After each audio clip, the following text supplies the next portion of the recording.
อ้าวถอนให้จังอ้าวถอนให้จังวางไว้แล้ว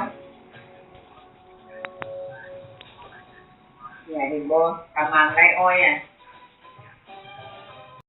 สิเอาได้ทันมาปุ้งพอถอนเห็นถอนซุมื้อหาเนี่ยปัญญามันจะถอนกูเนาะอารมณ์เป็นถอนนี่หยังโอ้ยอารมณ์สาวน้อยโรคจิต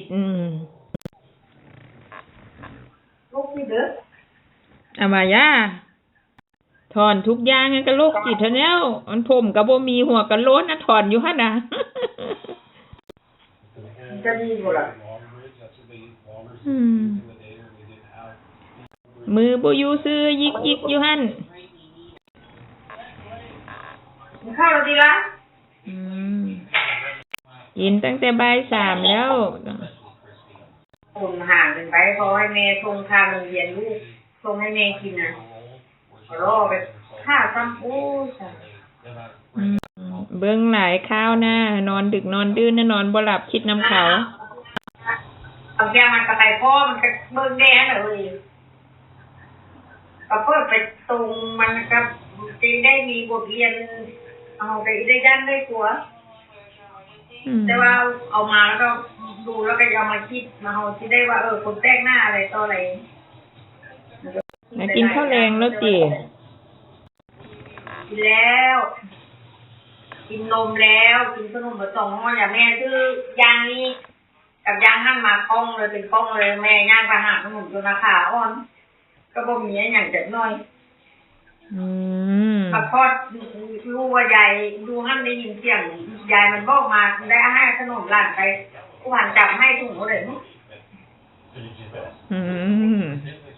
เอาลงไปซื้อขนมไข่ร้านผู้พันติ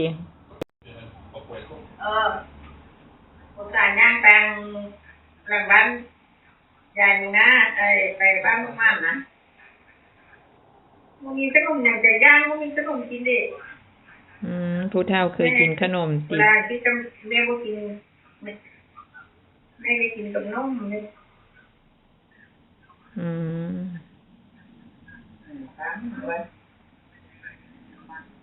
ลูกชายวิ่งไปไข่มะเขือคือบ่ให้ลูกชายแวะซื้อขนมไข่เซเว่นมาให้